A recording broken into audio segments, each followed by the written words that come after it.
नील Armstrong हे चंद्रावर पाऊल ठेवणारे जगातील पहिले मानव होते.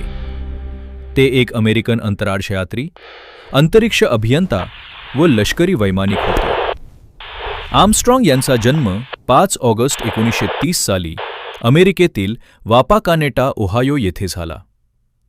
लहानपणापासूनच आर्मस्ट्रॉंग यांना चंद्र, तारे, अंतराळ या सर्वांचे आकर्षण होते. त्यामुळे आपण यातच करिअर करावे हे त्यांचे ध्येय होते. काही काळ नौसेनेत काम करून 1955 साली त्यांनी National Advisor Committee for Aeronautics येथे कामकाजास सुरुवात केली. याच कमिटीचे नाव NASA, National Aeronautics and Space Administration ठेवले. तेथे ते इंजिनियर, टेस्ट पायलट, अंतरिक्ष प्रवासी आणि प्रशासक या सर्व भूमिकांमध्ये ते काम करत होते. त्यांनी 4000 किलोमीटर प्रति तास या गतीत उडणारे X-15 पासून जेट, रॉकेट हेलिकॉप्टर आणि ग्लायडर समाविष्ट होते. 16 मार्च 1966 साली जेमिनी 8 या मोहिमेद्वारे ते पहिल्यांदा अंतराळात गेले.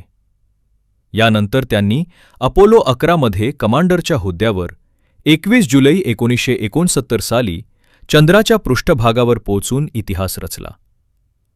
चंद्राच्या मोहिमेवरून परत आल्यानंतर 1971 सालापर्यंत आर्मस्ट्रॉंग नासाच्या एरोनॉटिक्स युनिटमध्ये डेप्युटी असोसिएट ॲडमिनिस्ट्रेटर म्हणून कार्यरत होते.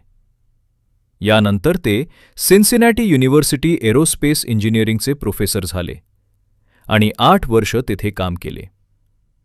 सन 1982 मध्ये कॉम्प्युटर टेक्नॉलॉजी फॉर एव्हिएशन इन्सर्शनच्या चेअरमनपदी त्यांची नेमणूक करण्यात आली आणि सन 1992 पर्यंत ते या पदावर राहून उड्डाणाच्या प्रत्येक प्रौद्योगिकी बाबीच्या विकासात खूप मोठे योगदान त्यांनी दिले आहे.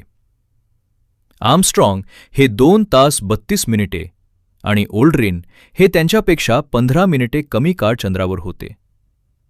त्यांनी अमेरिकेचा ध्वज तिथे फडकवला. हे मानवाचे एक पाऊल सर्व मनुष्यजातीसाठी मोठी झेप आहे, असे आर्मस्ट्रॉंग यांनी पृथ्वीवासियांना रेडिओ संदेशाद्वारे सांगितले होते. 28 जानेवारी 1986 साली चॅलेंजर अंतरिक्ष यान क्रॅश झाले आणि त्यातील सर्व प्रवासी ठार झाले. अपघाताचे कारण शोधण्यासाठी अमेरिकेच्या राष्ट्रपतींनी एक समिती तयार केली. नील आर्मस्ट्रॉंग या समितीचे व्हाईस चेअरमन होते. त्या अपघाताच्या कठीण परिस्थितीतही नील यांनी संपूर्ण तपासणी करून आपला रिपोर्ट राष्ट्रपतींकडे सादर केला.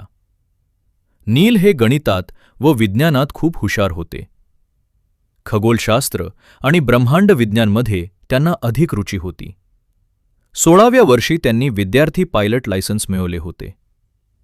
सन 1951 मध्ये एका युद्धादरम्यान ते उत्तर कोरियावरून उड्डाण करत होते.